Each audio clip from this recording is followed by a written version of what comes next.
This is how I make money selling sports cards.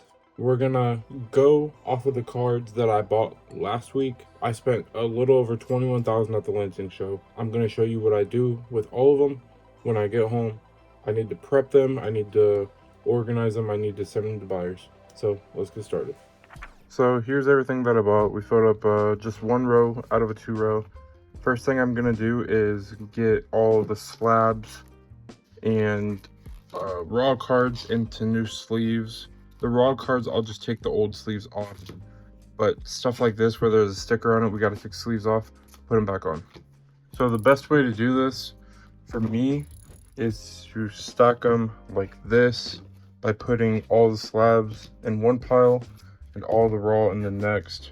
You continue for the whole stack, and then you put a piece of painter's tape here with the sticky side up, so you can just take your PSA sleeves or Beckett sleeves, you can rip this little tab off and put it on the sticky, and then just slide the sleeve over the new card, and then just rinse and repeat until you're all done. Now we have all clean slab bags and everything, clean raw cards. I am pulling these two back. I am going to be sending these to PSA. Gonna be looking those over soon. But now that I've done all of that, I organize by who I'm going to be sending them to. So, for instance, I have a guy who buys all my case hits, well, my downtowns, I should say. So put these in a pile over here. I need $100 plus stuff. So this type of stuff will go to a different buyer right here. These will go to a different buyer over here, right here. Stuff like this doesn't have a comp. A lot of guys that I sell to need a comp, so we'll have to put this on eBay. Same with this. The comp was a year ago. I paid roughly that comp, so we're gonna put it to the side, put it up top for eBay. But same with that one, Luke out of 25. But a lot of the stuff, it kind of goes in a line. So these are a little too cheap. These will go to a different buyer. So this buyer right here needs $100 plus stuff. This person only takes slabs, and then this person takes raw and slabs, but they pay the least percentage wise. So I kind of make my way down the line. We'll see. This one doesn't have comps, but it is a Kobe auto, so we'll see what he says about it. Worst that happens is he says no. No comps on that one. These are cheap.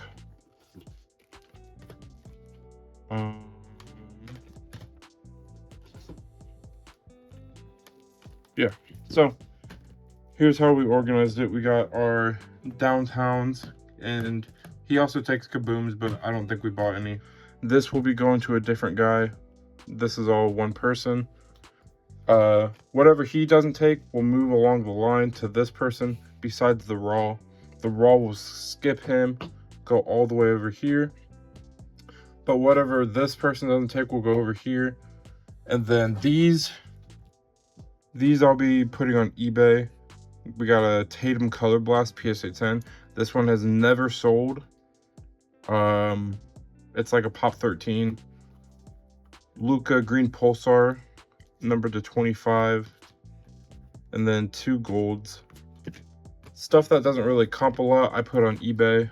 But next, what we need to do is we'll go ahead, throw these back in here in order. What we need to do is grab these. We'll start with the case hits. And what I do for this buyer is I simply just lay them out here like this. Take a picture of them, send it to his number, and show him what I value it at, and then we work off of the comps. That's kind of the process here, so we'll go ahead and get that done. Another thing that I do is I have a sticky note on a box. So I'll put the sticky note on and I will write the buyer's name that I'm selling to. And then I'll put all the cards that I sent to them. So this is everyone, or this is all the downtowns and kabooms. I told you guys I had a lot more. Only 8 of them were from the Lansing video, but I sent all of these to him. I'm gonna write his name here and then store it over here and wait for him to reply, and then I'll pack it up, ship it, and then I'll do that for all my buyers. So next up, we're gonna do this big lot. For this buyer, we do a spreadsheet system. So here's what it will look like. This was an old deal from October. I put the card, what I value it at. He'll go over here, put what he values it at, and then we'll do a percent per card. And so say he paid, for example, 90% here. The cost would be this value times 90%. So we have that formula for the entire thing. Then we just add it all up. And at the end, he pays me out. This is probably one of the smoothest transactions. We rarely have any hiccups, especially value-wise. So as you guys can see, I added a whole bunch of cards, a whole bunch that weren't from Lansing, but there's 43 total cards, totaling up to about 26,500 in total comp value. I'm sure some will be off, maybe a little bit on, or some he'll pass on, but we'll see what all he takes. And then once he responds, I have to go through these. I'll make another sheet with a different buyer looking to sell these ones, and then finally the last buyer. So it's just rinse and repeat.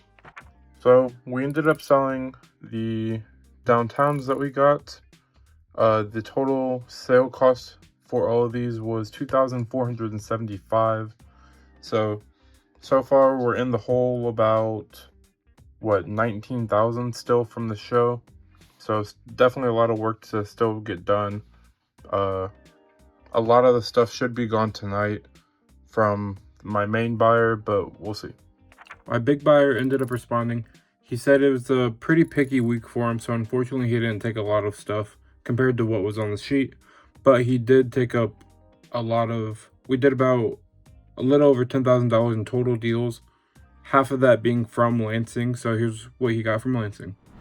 He got the Brian Urlacher Topps Chrome rookie, Kobe rookie, Jay Jetta rookie auto, Aiden Hutchinson rookie, the biggest one being this Kobe auto.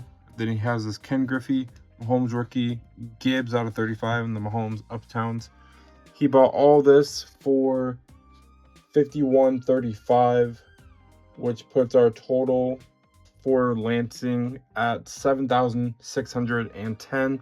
We still have a ton of stuff, and let's see how we do. Unfortunately, I'm left with a little bit of a dilemma here. My buyer said that his range should open up later this week, and he said should. It's not guaranteed. So I have to make a decision. Should I hold on to the cards that he passed on and try to get another deal with him? He's the best. He's the buyer that paid the strongest in the most quantity. So should I wait for that, or do I send it to other buyers who might buy them but at a lower percent?